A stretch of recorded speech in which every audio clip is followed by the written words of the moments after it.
I found an album with photos of me in lives I never lived. I hadn't planned on spending my afternoon in the basement. But sometimes the smallest decisions change everything. The house had been quiet all day. My parents had asked me to finally sort through the leftover boxes from when they moved out. I told them I'd get around to it eventually. But eventually had become today. It was one of those gray afternoons where time seemed to sag.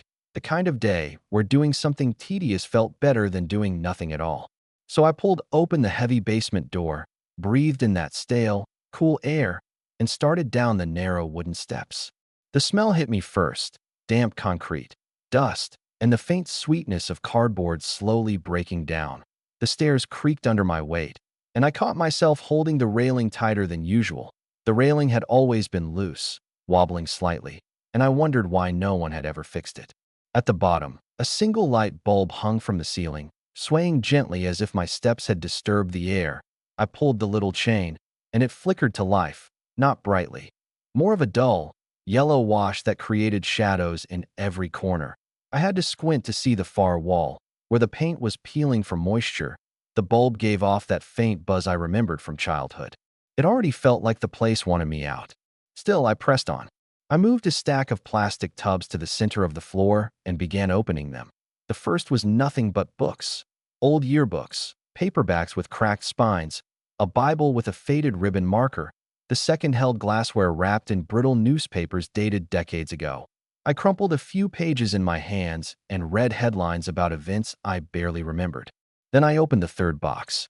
That's when I found it. An old photo album. It was heavier than it looked, the cover made of cracked leather, the spine sagging as though it had been handled more times than it should have been. There was no label, no handwriting, not even a name, just a sense that it didn't belong in a forgotten box. I sat on the old wooden chair near the workbench, the one that wobbled slightly, and laid the album on my lap. My fingers hesitated at the edge before flipping open the first page.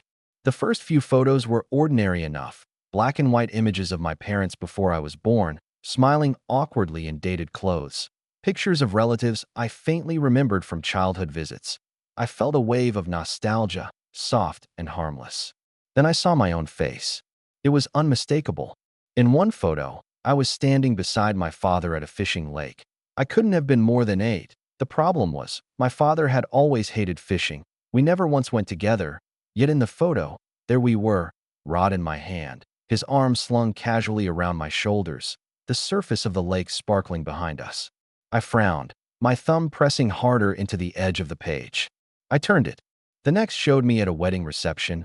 I was older, maybe 16, dressed in a suit that looked uncomfortably stiff, laughing with strangers. I could see the bride in the background, a woman I didn't recognize, cutting a cake. But I had never been to that wedding. The light bulb above buzzed, sputtered, and dimmed for a heartbeat before glowing again. I swallowed and kept going. Page after page, my face appeared again and again in moments that had never belonged to me. At a crowded street fair, holding a balloon, at an office desk surrounded by people in suits from another decade, on a beach at sunset, a woman's hand in mine that I didn't recognize. I leaned closer, trying to convince myself it was just a trick of resemblance. Maybe some distant cousin looked like me, but the details were too sharp: the tilt of my head, the way my hair stuck out in the same cowlick, even the scar on my chin from when I fell off my bike at 9. It was there. The room felt smaller. Creak. The sound came from the far corner, where old paint cans were stacked in rusted towers. I froze, my breath caught. It had been distinct, like a step on wood, though there was no wood floor there. I stared until my eyes burned. Nothing moved. Slowly, I looked back down at the album. I turned another page. There was a photo of me in my late teens, sitting at a hospital bed with machines around me, tubes in my arm, my expression tired and pale. I had never been hospitalized like that. Never. The bulb flickered again, briefly plunging me into shadow. I flipped more quickly now, each page sticking slightly to the next. My pulse climbed. My adult self appeared over and over, in offices I never worked in, homes I'd never visited, countries I had never traveled to. Some looked recent, even modern, phones in pockets, cars in the background that belonged to this year. I heard a faint vibration, deep and low, coming up through the chair legs, as if something heavy had shifted in the floor above. My phone was in my pocket. I pulled it out, But the screen was black, dead. I had charged it fully that morning. My fingers trembled as I turned to the next page. And then I stopped breathing. There it was, today's date, written neatly in ink below a glossy, recent photograph. It showed me, in this basement, sitting in this very chair, holding the album open on my lap. The weak bulb overhead was captured mid-flicker, and behind me, in the upper corner of the frame, a shadow stood at the top of the basement stairs. My blood turned cold. Footsteps. Slow, heavy from above. I lifted my head. The bulb buzzed, flared, and dimmed again. The stairs were empty. I closed the album too quickly, the sound loud in the silent room. My hands shook so violently that the cover slipped, and the album thudded against my knees. I told myself to move, to run, to get upstairs and into daylight.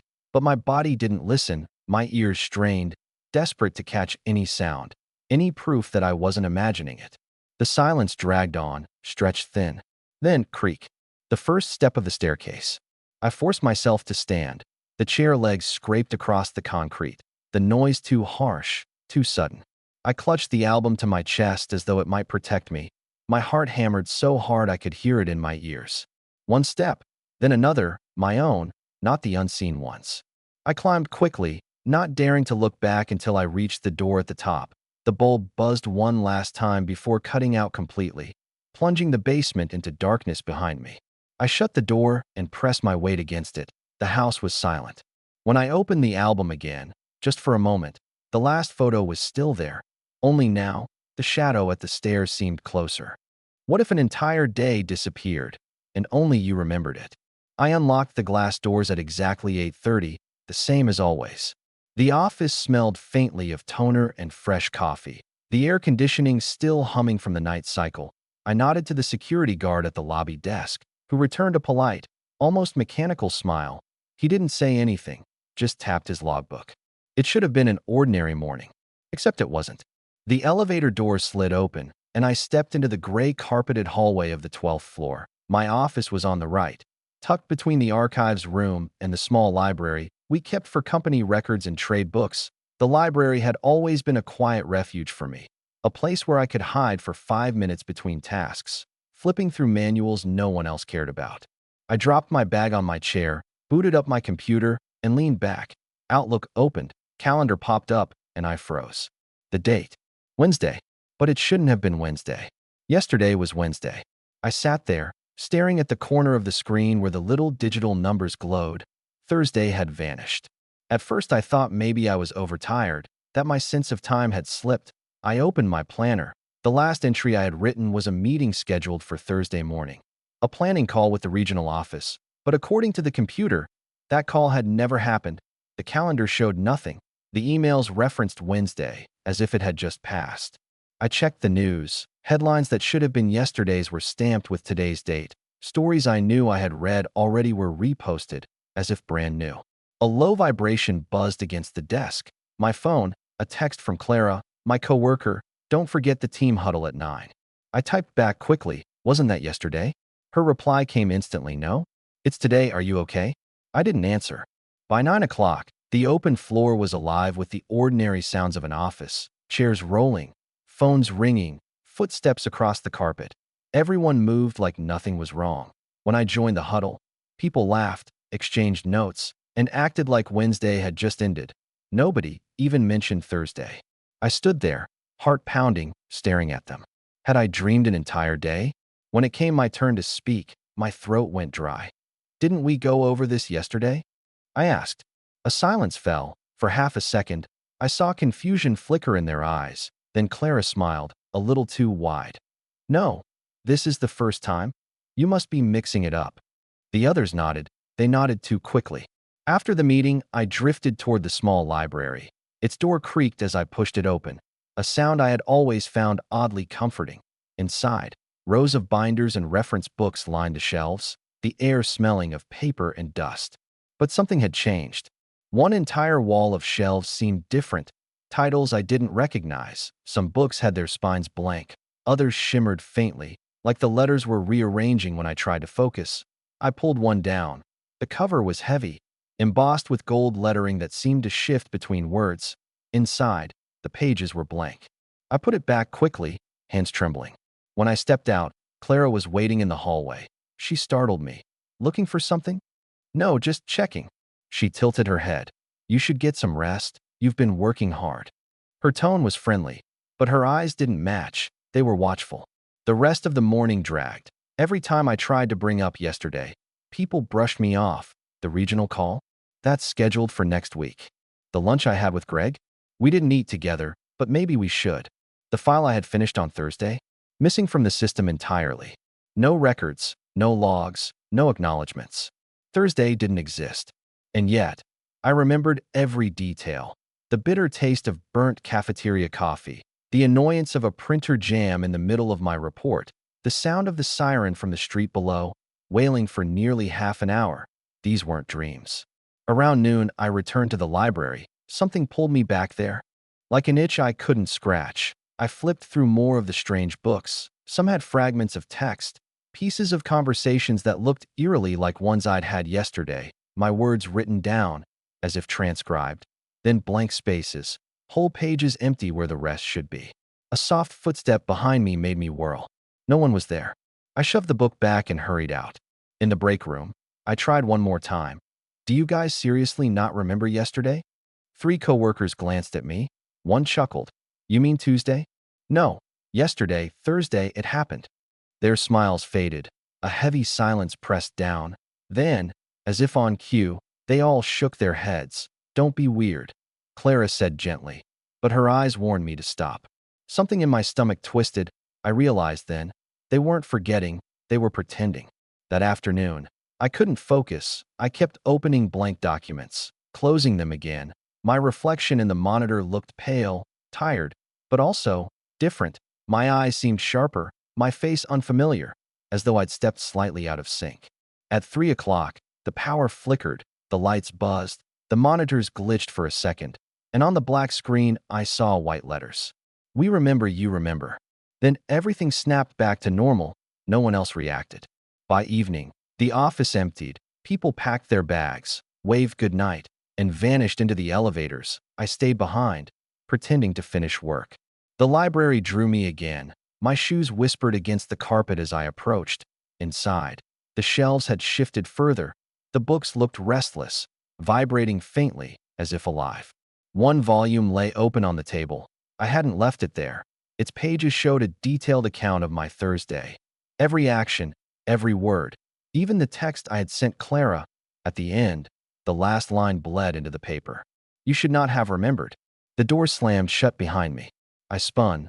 The knob wouldn't turn. The lights flickered. A low hum filled the room, vibrating in my chest. The books trembled harder. Pages flipped rapidly as if caught in a storm, though no wind moved. I covered my ears. Stop. The sound grew sharper, like 1,000 ringing phones. Then silence. The pages all went blank. The door creaked open. Clara stood there. You shouldn't be in here, she said softly. I wanted to shout, to demand answers, but my throat locked. She stepped closer. Sometimes days don't belong to us. They go where they're needed. You remembered what you weren't meant to. That makes things complicated. Her hand brushed a book's spine. The letters rippled. Forget. It's easier. I stumbled back. No. I lived it. It was real. Her eyes flickered with something I couldn't name. Pity, maybe fear. Then you'll be alone with it. I left the building that night shaking, my mind spinning. Outside, the city looked unchanged. Cars honked. People hurried home. Yet I felt untethered, like a ghost walking among them. At home, I searched for proof. I dug through my bag. Receipts, notes, anything dated yesterday. Nothing. My planner page for Thursday was blank. Though I knew I had written on it, my handwriting was gone. I tried to call Greg, desperate. Do you remember Thursday? He laughed nervously. You're scaring me. Stop. Then he hung up. I sat in the dark for hours. The hum of the refrigerator, the tick of the clock, the faint echo of that creak from the library door still in my ears. Was Thursday stolen? Was it erased? Or was I the one slipping? When I finally fell asleep, I dreamed of shelves stretching into endless darkness, books opening and closing on their own, and somewhere in the distance, Clara's voice whispered, "You'll be alone with it." Morning came. The calendar said Friday. I checked my phone, my computer, the news, Friday, September 20th. But I knew. I knew it should have been Saturday. And this time, I didn't ask anyone. Because now I understood what she meant. I remembered what no one else would. And I was alone. The library doesn't just keep stories. It writes yours as you live it.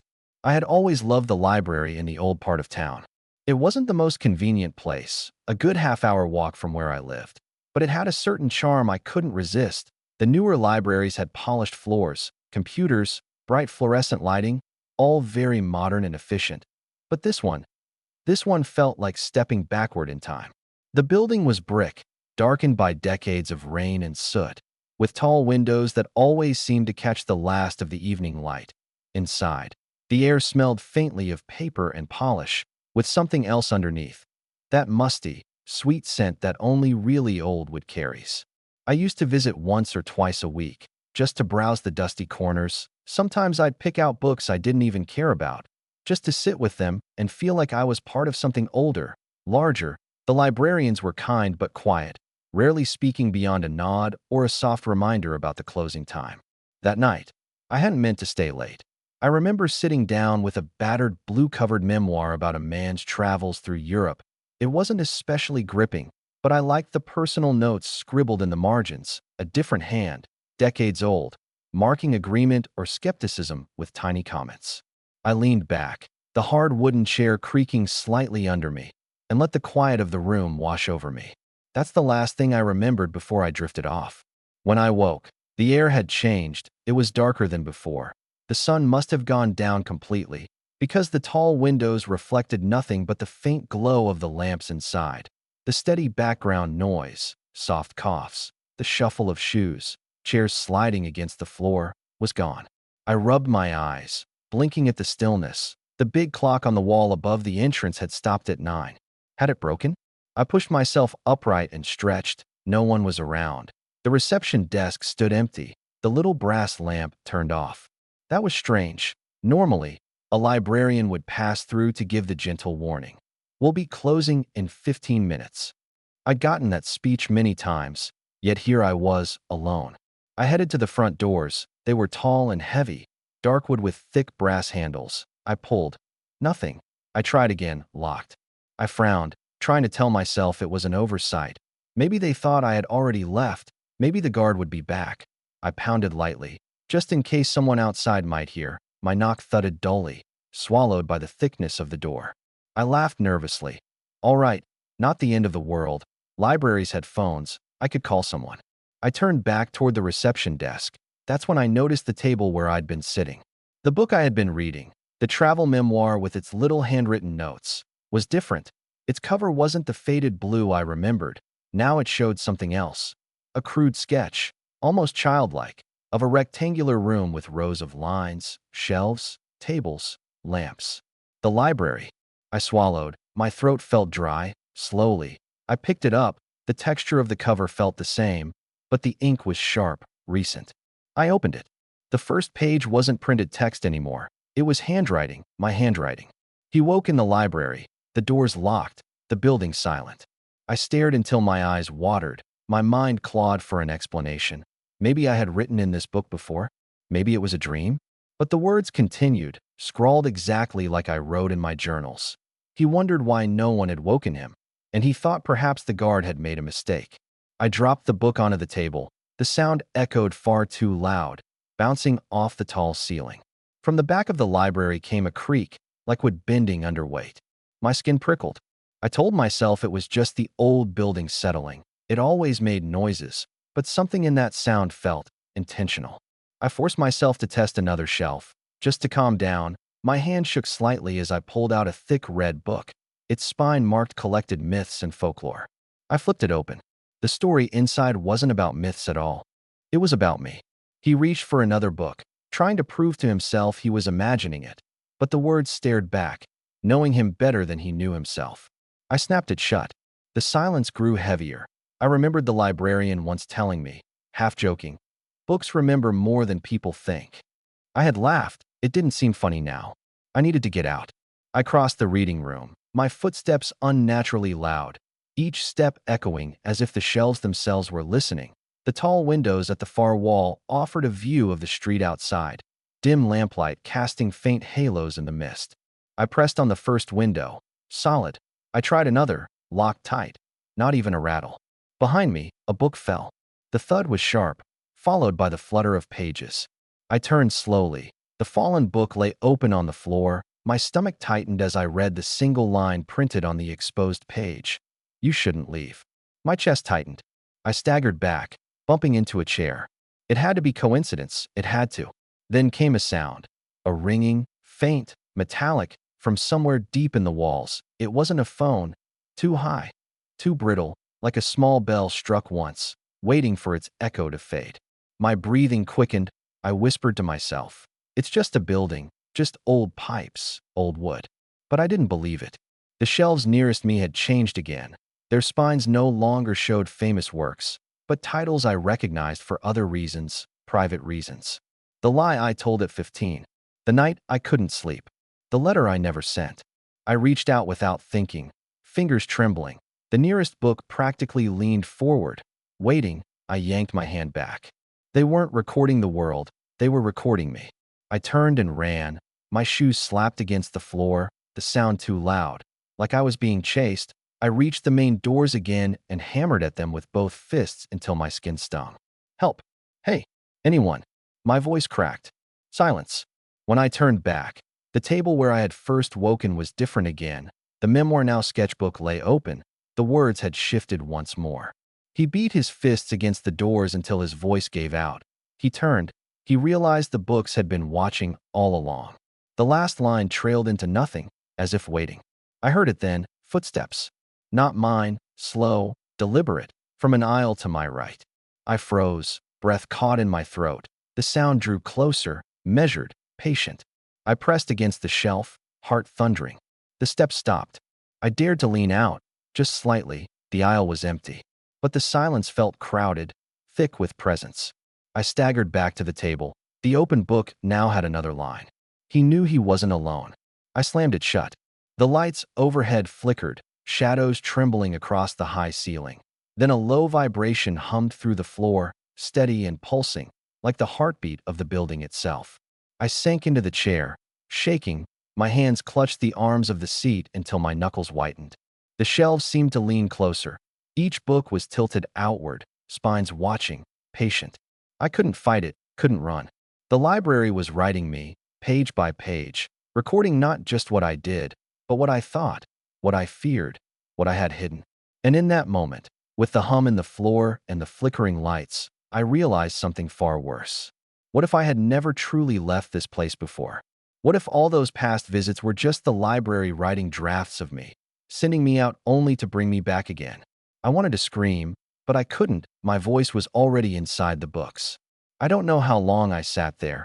Time meant nothing. The clock had stopped at 9. The lamps hissed faintly, their glow steady now. When I finally dared to move, I reached for the blue-covered book again. Its sketch of the library had grown more detailed. Tables, windows, even the chair where I sat.